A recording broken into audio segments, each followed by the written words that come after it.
Les Paul Traditional Pro V. Now, I don't know what all that means, and I can't remember exactly what year this is, but it's pretty new. And the first thing I kind of noticed about it has a dark red satin finish on it. It doesn't have a high gloss, and it has push-pull pots.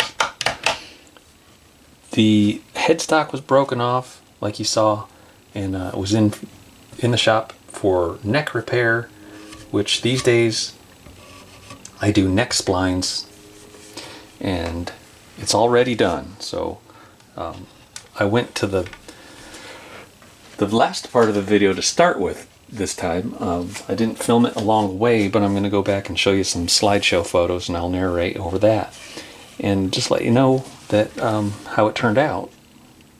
And I think it turned out fantastic.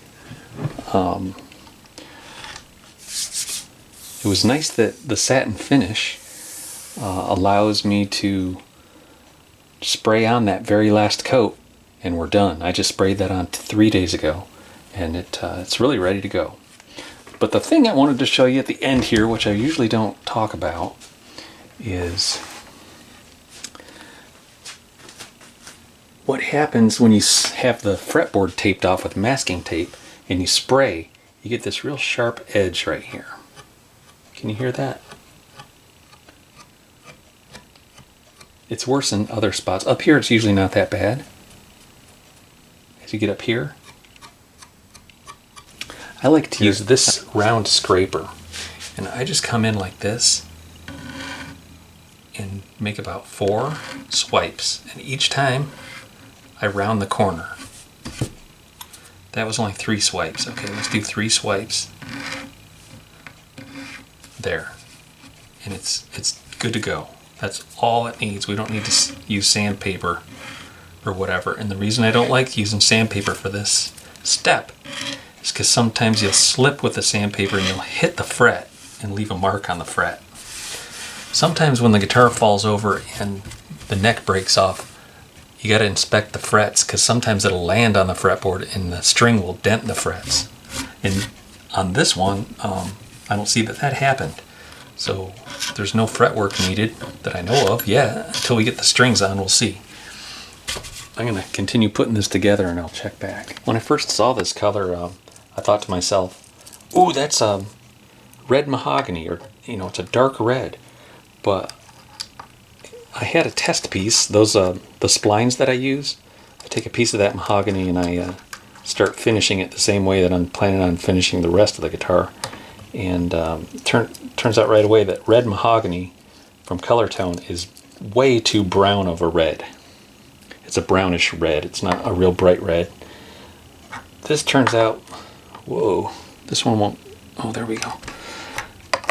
This is just a cherry red is what this is. And it's just got a lot of coats of color to get it. Each time you go over cherry red, you keep going over and keep going over it, it becomes darker and darker. But the blend between the parts that I sanded and the parts that were original were kind of at odds with each other, and I ended up going over the entire area. The last 2 little squirts of color ended up being what's called dark red mahogany from Mohawk. It's just an aerosol can that I buy from Cling Spores in North Carolina, and it's they're only $10 a can, and I only used like, I don't know, 20 sprays. Didn't use much at all, and it helped blend the splines and kind of camouflage them. I did darken this area a little bit, but I told them it's better than painting it black.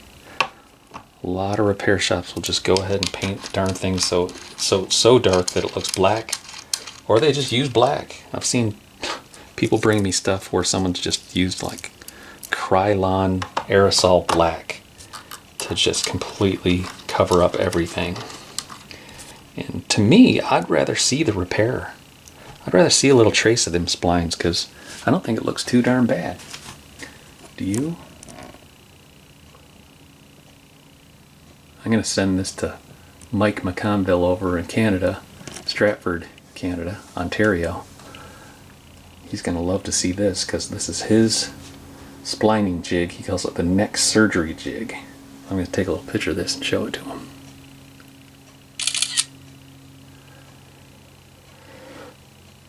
Alright. The next thing I do is I tighten the truss rod so that there's just an eyelash of space between that first and second fret with the notched straight edge. And it should rock a little because it's in a back bow. And I want that. When I put the strings on and tighten them up, it'll bring it back to flat or a slight relief. 9 through 42 strings on this old bird. Now that she's been compromised, we don't want to be putting real heavy strings on her. Although, it's really not my choice. The customer said he used 9 through 42, so that's what we'll do. Oh yeah. Now that I got the tuners and the strings back on her and everything, I wanted to let you guys take a look at the spline stock. It's 1/4 inch mahogany, plain sawn. So when you cut your pieces, the edge grain, there's more of a 1/4 sawn looking grain. And the spline is cut in an elliptical shape like this.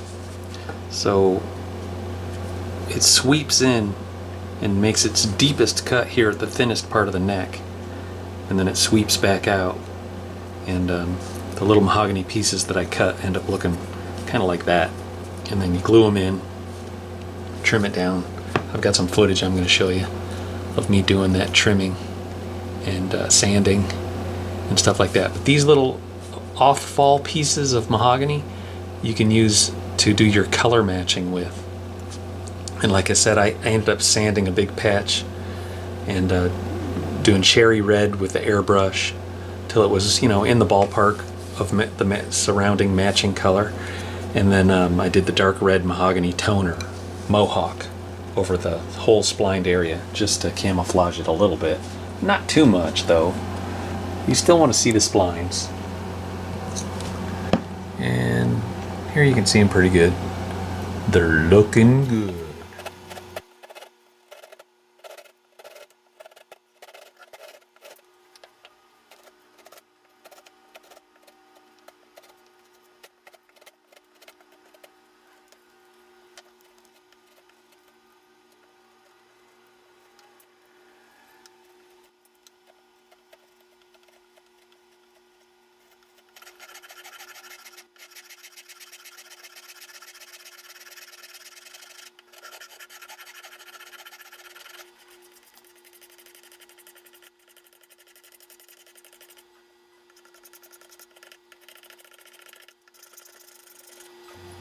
So when it broke, it also broke the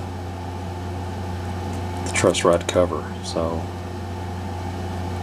I actually could have ordered one that says that, but maybe he wasn't a big fan of that anyways. We got a blank all parts one. Let's see what this looks like. You know, the authentic ones that come from the factory have a white back on them. I've gotten some cheaper ones off of eBay that they're kind of a 3-ply, so they're black, white, black, and it's not quite as authentic. But I would say this is very authentic looking. It should have a little piece of plastic on it too. We can peel off. One of these guitars in here still had some plastic on it. I can't remember which guitar that was. I was thinking about peeling it off though. Maybe it was that. I think it's the pickguard on this guitar.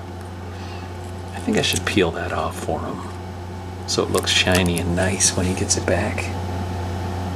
Yeah. Let me go look at that pickguard. Plastic's still on this thing. Oh, that's gonna look a lot nicer. Hope I don't get in trouble for doing this. Maybe he liked it, I don't know. I just don't want to get cussed out by anyone.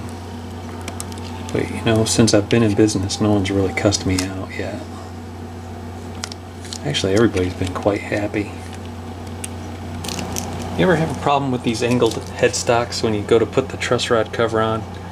It slides off the guitar because the little angle on the headstock.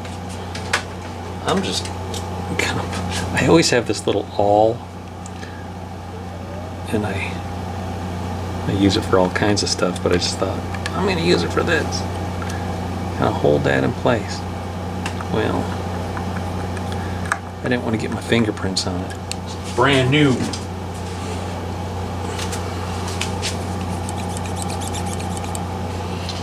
Must conceal the evidence.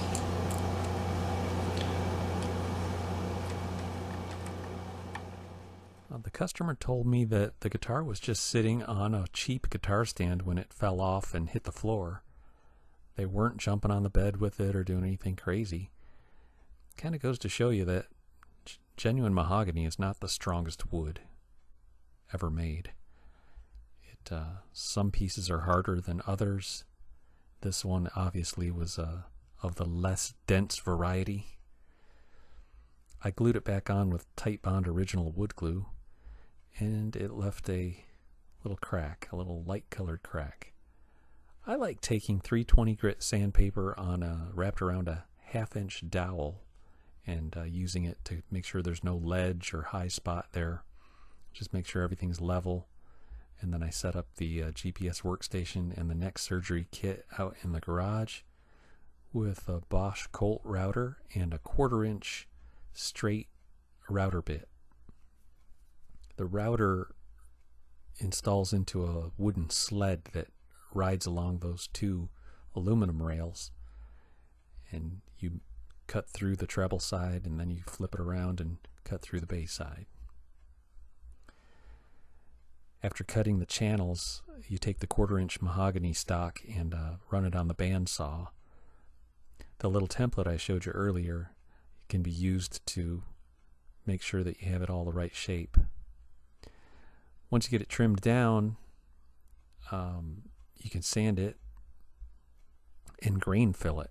So actually, after you sand it, you want to wipe on some shellac and then put on your grain filler and then put on another coat of shellac, or maybe do some more sanding.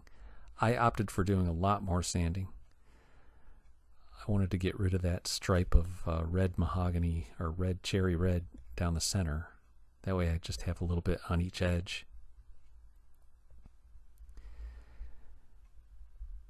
And then I load up the airbrush with cherry red. For 1 ounce of flash coat lacquer, I drop in about 45 drops of cherry red stain.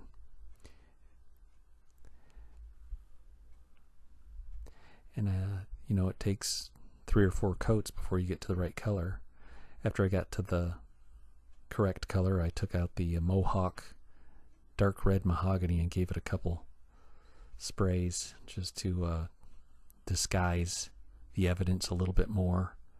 It darkened the splined area. It kind of looks cool. After the color coats, then I lay down build coats of lacquer. And my build coats, I think we did 12 coats.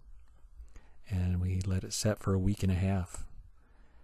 After 1.5 weeks, I wet sanded it with 600 grit wet sandpaper and returned it to the garage and sprayed a coat of satin lacquer, and that is the Stumac aged traditional satin.